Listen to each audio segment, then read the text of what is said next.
So I have a saying that I wanted to throw up here, and this is something that came from your book. It says, your attitude toward absolutely everything is entirely up to you. And I'm curious to know, how entirely up to you is it if you're feeling like I'm having a bad attitude and I'm stuck where I am? How entirely is it up to you, and how do you change that? How do you rock yourself off your rocker if you're in a bad place? Well, the key here is awareness. A lot of people live habitually, reactively, and so everything just sort of flows for them throughout the day. Whatever comes, that's how they're going to respond to it. If something bad happens, they respond badly. You have to be aware really of how energy is flowing in your life. And there's a real difference when energy is positive. And you're happier, you're full of joy, you're excited about things, you look forward to things, you look forward to being with people. If there's someone drawing energy from you, you don't look forward to being with those people because it's a challenge. Those things are going to happen. You'll hear a knock on the door, and a neighbor with a really negative attitude will be there. A neighbor who wants to share all of their ills and all of their illnesses and all of the bad things that are happening to them. So there are people like that who will show up on your doorstep, and you have to have decided already how you're going to respond that day.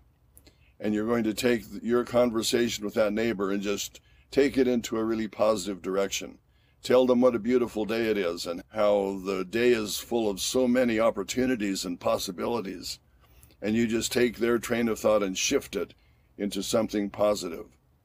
Because if someone is habitually negative, they're not being proactive at all. And so if you approach them with proactivity, they will just flow into that because they don't have their own proactive way of doing things. They're just maybe negative habitually all of the time. So yeah, you can control relationships, conversations, attitudes just by being solidly planted in how you want to live your life. It profoundly affects other people. You made a really good point about limiting your accessibility to negative people. And I love that, because there are times where I've had to consciously, in the middle of a conversation, think to myself, oh, wow, this is going south really fast.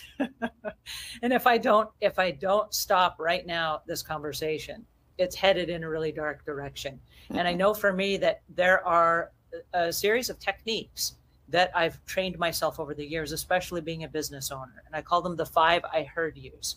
And so when somebody starts down a really dark path and they're just complaining and woe is me, I realize, to me, I do the 5 I heard yous, and I do them over and over and over and over again, which keeps me in the conversation, but I'm not agreeing or disagreeing. These are neutral comments where I might say something like, or isn't that something? Or that's fascinating. Or I'll say in a very neutral sort of way, oh, wow. And it lets them know that I hear you, I hear what you're saying, and I'm not agreeing and I'm not disagreeing. And I'm not asking questions like, tell me more about that. How did you find yourself here? Because I don't want to encourage the conversation. I want it to end as soon as possible. But if the conversation has started to go south, I will do the 5 I heard yous over and over and over and over again until the conversation kind of wears itself out. And then we can go on to a different topic. And so for me, that's been my saving grace, so that I don't get caught up in it, because it's so easy. Like you said, it's contagious, so easy to get caught up in it. And then it carries off onto a great big gripe session where no one wins. Well, I agree, but you have to be careful. There are people who have so many ills and so many things happening to them that the conversation will not stop a lot of times. It will just go on and on and on and on. If the conversation is moving that way, you need to redirect it. You need to change the flow of the conversation to something positive. So it's a good thing to listen, but don't listen too long to really negative things.